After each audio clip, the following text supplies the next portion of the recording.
Magandang hapon mga kabugi kabonsay. Update ko lang itong ating 3-layer bougainvillea na ginawa natin noon pa. Maglilimang taon na yan. Ang pamagat niyan ay how to make 3-layer bougainvillea mga kabugi kabonsay. May tumubong dalawang sanga mga kabugi kabonsay. Ito siya. Ayan. Mahaba.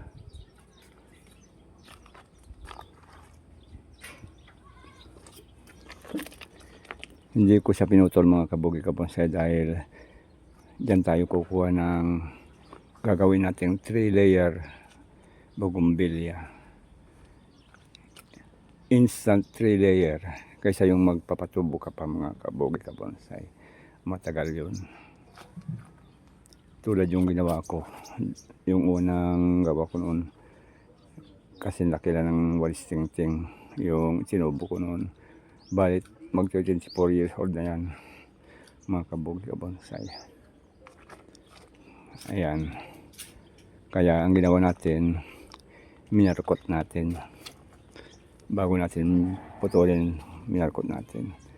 May lumalabas ng mga ugat mga kabugi kabonsay.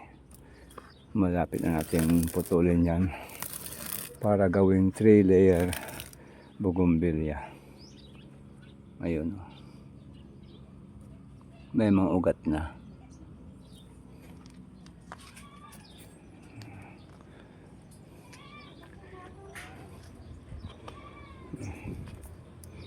May bulaklak na rin.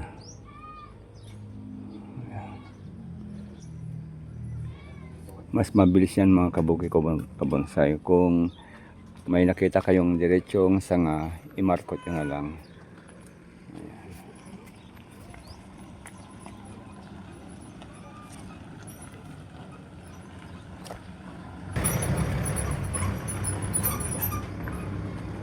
Malapit na natin putulin yan.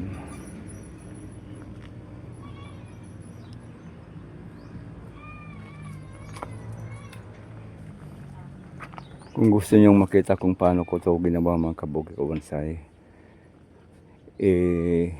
search nyo yung how to make 3-layer bougainvillea.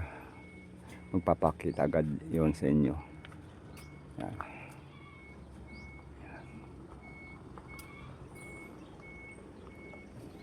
Marami pa akong ginagawa na 3-layer mga kabugi kabonsay. I-update ko na lang kayo pag okay na sila. Ang ganda na. Bali pang part 7 sana to ngayon.